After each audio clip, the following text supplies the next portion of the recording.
Thank you. We had that 12-minute recess. Thank you very much. We'll move straight back in.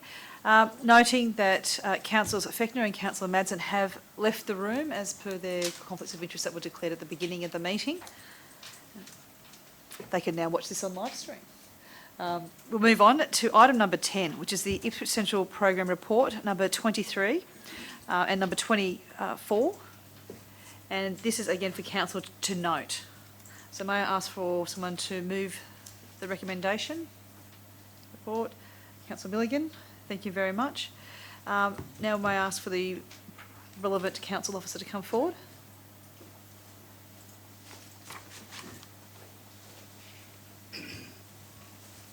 I note that there are two summary reports that are open. There's two that are confidential. So may I get you to just give a brief summary of the open report? Certainly. So these are reports, are monthly reports presented to the council. The publicly available report shows the progress that has been achieved to date in accordance with the program schedule. The confidential contains some detailed financial that is somewhat commercial in confidence, hence the nature of the confidential reports.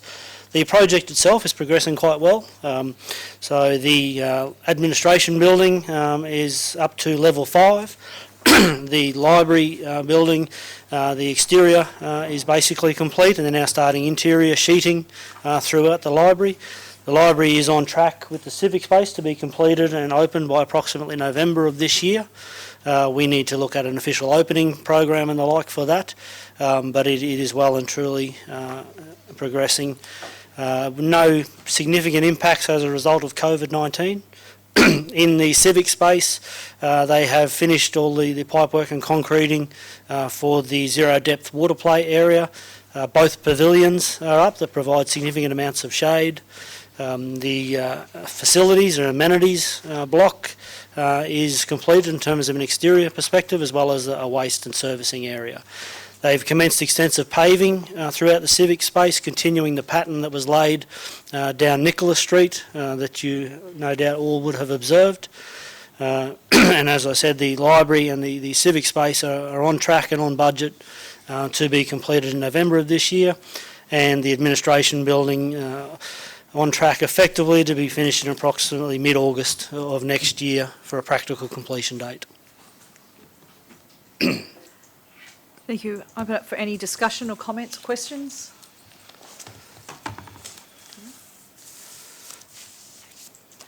I guess without going into anything confidential, Mr. Madigan, are there any issues or risk areas that you'd like to highlight to the council?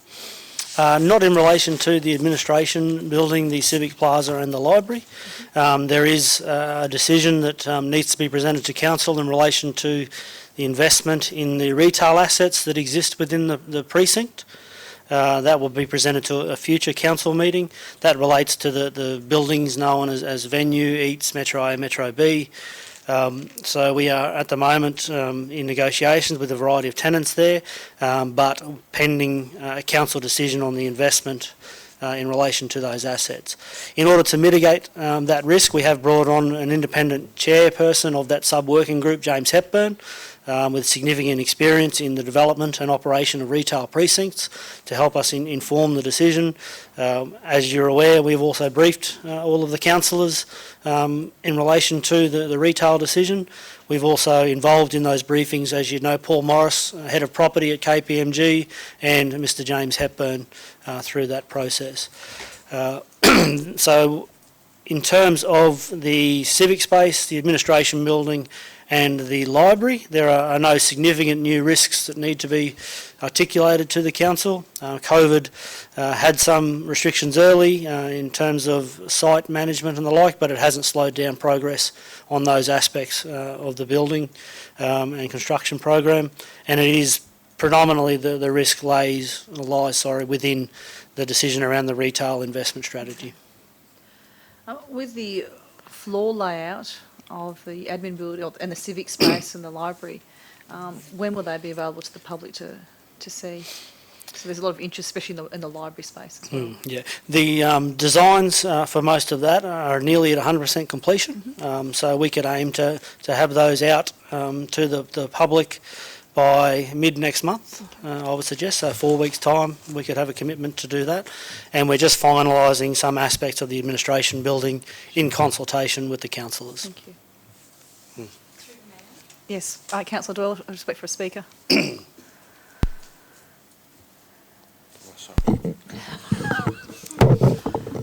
She's using the hand. Through the Mayor.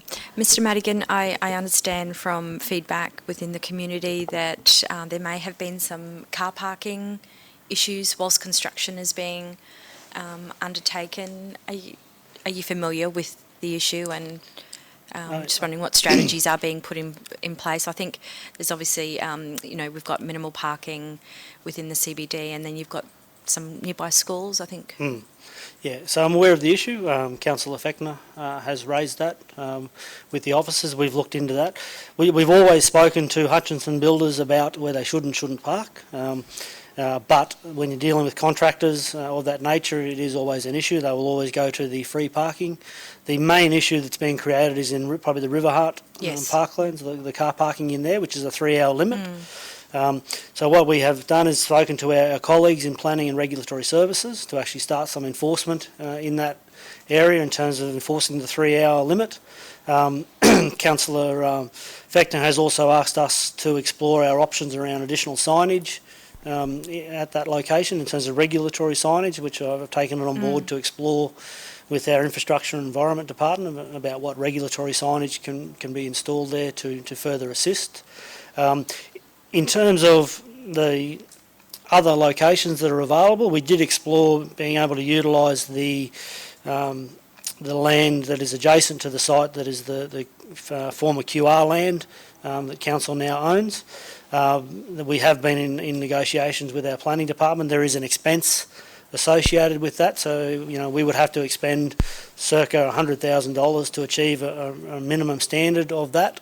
I find that a little bit hard to justify to ratepayers to do that just for parking for Hutchinson builders, contractors, who all receive, as I understand it, a travel allowance and a parking allowance from Hutchinson builders. So there's no reason why they can't be paying for parking within the actual car park that exists and that we receive revenue from. We just need to regulate them to make sure that they do. And I certainly don't want to take away from the work that the contractors are doing, but it's been pointed out, with COVID restrictions lifting and as children return to school, it's becoming a bit of a safety issue that there's nowhere for parents to park and collect the kids. So thank you for looking into that. So there should be the information request and response on the portal as well, so that did go back via the council support team, and that was a combined response between ourselves and the Planning and Regulatory Services Department as to what they were going to do in relation to that parking. Thank you. Hey, so Councillor Olam was get a microphone.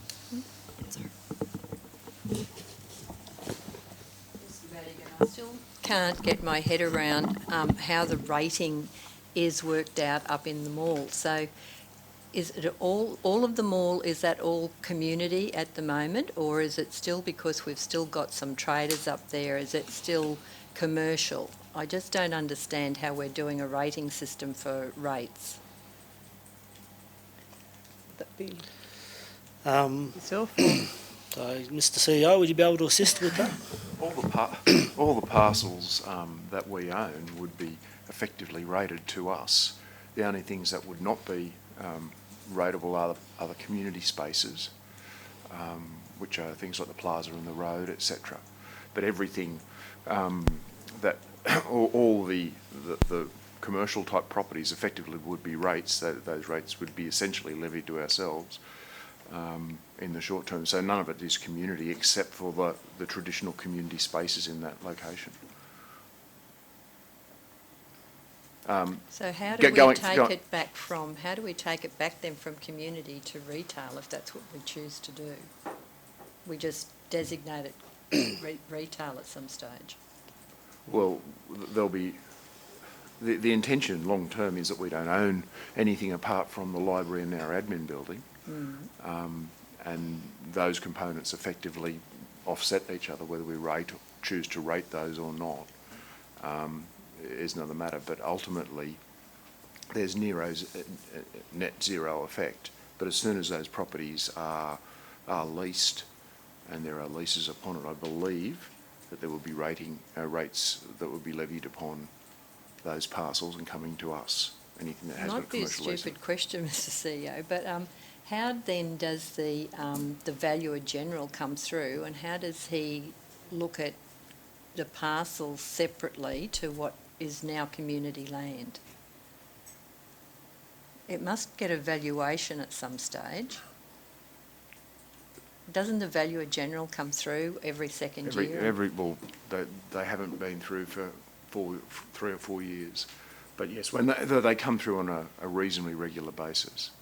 But the underlying issue is that once we get commercial tenancies, that there will be an imputed rates, effectively a rating arrangement in the short term, but on those properties that do exist, those retail properties, ICP would have paid the rent on it when it was ICPs, at the rates on those properties, and going forward now, those properties are effectively rateable, and they are effectively rateable to ourselves. Whether we choose to levy them or not, I'm not sure whether we specifically do. Okay. But as soon as they turn back into being owned or leased, there's rates leviable by virtue of the tenancy or the ownership. Okay. But it's the issues are only to do with the admin building, really, which becomes effectively a community building, and the library.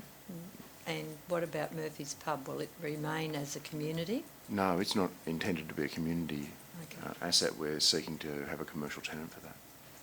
Okay, thank you.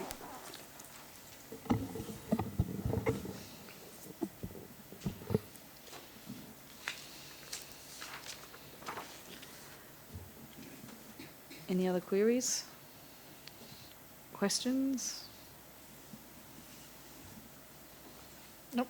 Okay, in that case, we'll move on to finding someone to second that. So Councillor Milligan did move this. May I have a seconder for this report to be noted? Councillor Johnnick, thank you very much. Any discussion, the affirmative, negative? No, we'll move straight to the vote by division. All those in favour of noting this report, please raise your hand. I note that it's unanimous with all the councillors who are in the room, and no negative. Thank you very much. We'll now move to item 12 because 11 has already been dealt with. 12 is the tender consideration plan, appointment of retail leasing agent, Denickla Street, Ipswich Central project.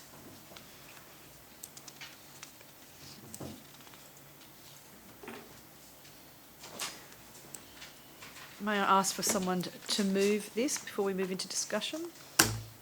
The Deputy Mayor, Councillor Doyle, has moved this. Now we'll move into discussion. I can see Mr Madigan again has already positioned himself. Thank you very much. I guess I'm really keen to understand this one better. I know that we've discussed this because philosophically, we'd really loved more things to go to an open tender and go out to the marketplace, and this is an extension of a contract that's been going for some time and has some history. Mm-hmm. So I certainly would love you to expand on some of the history and so on. Yep, certainly. So some time ago, under the auspices of Ipswich City Properties, it was identified that a retail leasing agent was required in relation to the commercial assets owned by council within the Ipswich Central redevelopment area. Those assets, as I referred earlier, being the venue, Eats, Metro A and Metro B. At that time, I wasn't involved in that particular process of ICP, but it's my understanding that a process was followed following a report from Whittaker Property Group with a recommendation to appoint Rambry as a leasing agent. That report isn't attached to this as an attachment, but I have provided that to all of the councillors this morning. It was a report from 2019 that went through council. So Rambry Property Services were appointed by Ipswich City Properties at the time to be our leasing agent for those retail assets. That was some time ago. The closure of Ipswich City Properties under the direction of the interim administrator required us to novate all of the contracts that were in place with Ipswich City Properties over to Ipswich City Council. So as part of that, last year we completed a tender consideration plan in relation to transferring Ranbury Property Services over to Ipswich City Council. So it fell under our procurement rules within council. That was the process to be followed. That then put us in a contractual arrangement with Ranbury Property Services to be the leasing agent for our retail assets within the CBD precinct. Following that, when we came on board on the project, we had a review of the conditions upon which Ranbury Property Services were engaged, particularly around the remuneration model that was proposed. So what we looked at that time was there was an agreement in place with Ranbury expiring in March of this year. The conditions in there are articulated in the tender consideration plan there, which shows the actual monthly retainer that was being paid and the actual percentages that were payable to Ranbury in terms of, if you will, the signing of a heads of agreement, which is non-binding, and then a further percentage payment in relation to when the agreement to lease or lease is executed, which is in fact contractually binding. I personally wasn't particularly satisfied with the nature of that agreement, so we subsequently sought advice from Knight Frank in this field, and also Mr James Hepburn, the independent chair of our Retail Sub-Project Steering Committee, to identify what was in fact commercial and industry practice. So my preference in relation to that would have been to pay the percentages on the execution of a lease and not to pay anything upon a non-binding heads of agreement. The subsequent advice received is that is in fact not industry standard and wouldn't be accepted by any leasing agent. Hence we commenced negotiations with Ranbury Property Services to look at amending their fee. So the details are contained in that tender consideration plan. I won't state what those figures are because they are commercial in confidence for obvious reasons. The explanation around a tender consideration plan, I understand obviously this is the first committee and probably the first tender consideration plan that has been presented to council, so probably useful to explain why a tender consideration plan was used in this particular instance and the legislative provisions for that. So a tender consideration plan can be prepared by council under section 230 of the local government regulation, and what it does is it provides council with the ability to procure medium-sized and large-sized contracts without conducting a tender process. The legislation requires that council resolve to prepare a tender consideration plan and prepare and adopt the plan. So what we do when we look at a tender consideration plan is weigh up what is the benefits and the risks associated with going out for an open tender process versus applying an exemption under the local government regulation. The tender consideration plan has a list of objectives that are stated and how they are to be achieved by the tender consideration plan, and details the different reasons for the tender consideration plan. In this instance, we chose to put forward a tender consideration plan in relation to this matter due to the fact that Ranbury Property Services have been engaged for some time now out in the market chasing tenants for us in our retail precinct. They currently have, we have 8 heads of agreement that have been signed as a result of Ranbury's efforts, which are approximately 80% of our lettable space, 40% of our lettable space. They're in ongoing negotiations in relation to those heads of agreements and progressing them to leases with those operators. They also have been out in the market selling our precinct and attracting interest from the retail sector, particularly in terms of food and beverage. We believe that going out to a tender process for this would send a poor message to the market that a project that has had a few false starts over the years is now having concerns in relation to the leasing agent and the success that they would be having. It also would mean that any new leasing agent appointed would have to re-engage with the tenants and the proposed tenants who have been spoken to thus far, reintroduce themselves, reintroduce the project, explain why it is that they have taken over from Randbury Property Services. We have, in terms of providing value for money to council, which is always a key consideration, that is where the external review with Knight Frank and James Hepburn to indicate what is in fact actually an accepted industry standard when it comes to leasing percentages and the like. So that has all been conducted. It is all detailed in the tender consideration plan, and we believe that by going down this path, we're protecting council's interests in the delivery of the project once and if council determines to proceed with the investment in the retail strategy at a future council meeting. But it also ensures that we're obtaining value for money for the ratepayers of Ipswich.